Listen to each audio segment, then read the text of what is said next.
الله الرحمن الرحيم. مساء الخير عليكم او صباح الخير حسب تشوف الفيديو. يا اغلى متابعين، وحشتوني كتير من الفيديو اللي فات، وجاي لكم النهارده كده بفيديو جديد حلو قوي. وطبعا انا دلوقتي بنذكر بعض كده بشربات النعناع المركز اللي احنا عملناه المره اللي فاتت، او سيرب النعناع زي ما انتم شايفين كده. وده الراعي الرسمي بتاعنا النهارده اللي هنعمل بيه العظمه والجمال اللي انتم شايفينه ده. حاجه كده لزوم الفرهضه والجو الحر بقى اللي احنا فيه ده. الله ربنا يتولانا. هنعمل كده شوية موهيتو بالصودا وكمان شوية عصير ليمون بالنعناع. بس يلا كده نسمي الله ونصلي على الرسول ونشوف هنعمل ايه ونبدأ الفيديو بتاعنا. يلا بينا حبايب قلبي. اول حاجة كده معايا كده شوية ليمون حلوين خضر. الوصفة دي عايزة الليمون الاخضر يا جماعة. وبما ان الليمون الاخضر بتاعي صغير زي ما انتم شايفين بالشكل ده، فهاخد منه كده كام ليمونية، يعني هاخد حبة حلوين منه عشان انا هعمل شفشة عصير ليمون كبير. تمام. وهنا اهو زي ما انتم شفتوا انا ايه قشرت الكميه دي. لازم اقشرها يا جماعه علشان ايه المراره اللي بتبقى في قشر الليمون. هنجيب بقى الشفشق الخلاط بتاعنا، وهنزل فيه كده بالليمون اللي احنا قشرناه مع بعض. وكمان هنزل عليه بكميه من السكر، وطبعا السكر ده حسب الرغبه. وكمان ما تكتريش علشان احنا الشربات بتاعنا عامه مركز. تمام. نضيف كمان كده المية الساقعة بتاعتنا، وهنروح على طول كده على الخلاط. هنضربهم ضربة مبرحة، وهنيجي على طول بالمصفى الضيقة وهنصفي العصير بتاعنا كويس جدا. ولو وصلتي معايا لغاية هنا حبيبة قلبي بقى ما تنسيش تحط اللايك وكمان تشير كده للفيديو، عشان القناة مش هتكبر الا بيكم حبايب قلبي.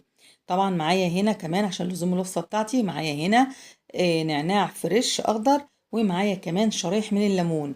هنجيب بقى طقم الكاسات بتاعنا الجميل ده، وهحط فيه شرايح الليمون. في كل كاس كده شريحتين اتنين من الليمون. تمام. وبعد كده هنحط بقى مكعبات التلج بتاعتنا. وهنا انا مكعبات التلج بتاعتي كبيرة يا جماعة، لو عشان كده حطيت مكعب واحد. ولو مكعبات التلج بتاعتك انت صغيرة، حطي مكعبين في كل كاس من الكاسات دي، او حسب الكوبايات بتاعتك اللي هتصبي فيها. ماشي. وبعد كده هنجيب بقى سيرب النعناع او شربات النعناع اللي احنا عاملينه مع بعض ده، وهبدأ بقى كده اوزعه في الكاسات بتاعتي بطريقة كده عشوائية. مش عايزة اقول لكم بقى الحبة العصير دول او الليمون ده جميل جدا جدا، وخصوصا الايام دي في الجو ده مع مكعبات التلج المشبرة بقى كده. مش عايزة اقول لك حكاية.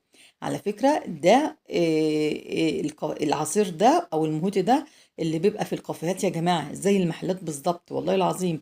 أنا ولادي بيروحوا كده على الكافيه فبيشربوه، قالوا يا ماما زيه بالظبط. طيب بعد ما حطينا بقى السيرب النعناع وشرايح الليمون مكعبات التلج، هنعمل إيه؟ نجيب بقى كده ورق النعناع اللي معانا ده، وهبدأ أفركه بإيدي كده. ليه هتفركوه بإيدك يا أم أحمد؟ عشان أطلع الريحة بتاعته والسائل اللي موجود في الورقة نفسها. طبعا الورقة النعناع موجود فيها كده زيوت وفيها سائل، وعايزة أطلع العصارة اللي موجود ده في ورقة النعناع عشان نزود الطعم شوية. فأنا هنا بقى صبيت كده في كاسين ليمون على شربات النعناع بتاعنا.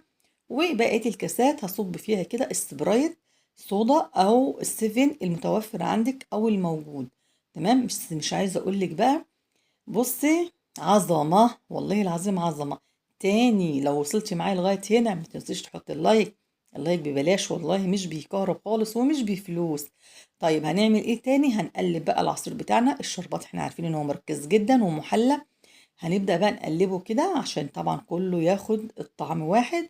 ومعايا بقى هنجرنش كده الكاس، هنحط بقى شرايح الليمون في الجنب كده زي الكافيهات ولا لا يا جماعة؟ زي اللي بتشربيه بره ولا لا؟ بصوا، هو كل الحكاية ناقص يشلموه بس حقيقي والله العظيم عظمة. بجد جربوه قوي واعملوا له ولادكم. بصوا هاتلهم الكافيه لحد عندهم في البيت، هيعجبهم جدا جدا. بقول لكم زي ما بقول لكم الجو ده خلاص عايز حاجة كده ساقعة مشبرة زي الفل. وده الفيديو بتاعي كان معاكم النهارده، يا رب اكون عند حسن ظنكم. يا احلى اول متابعين، ما تنسوش بقى في اللايك والشير والكومنتات الحلوه المحفزه منكم اللي بتشجعني وتخليني استمر معاكم. واستودعكم الله الذي لا تضيع ودائعه في حفظ الرحمن. حبايب قلبه، مع السلامه. الإعجاب بالفيديو والاشتراك في القناة تشجيعا لنا لنستمر بنشر المزيد إن شاء الله.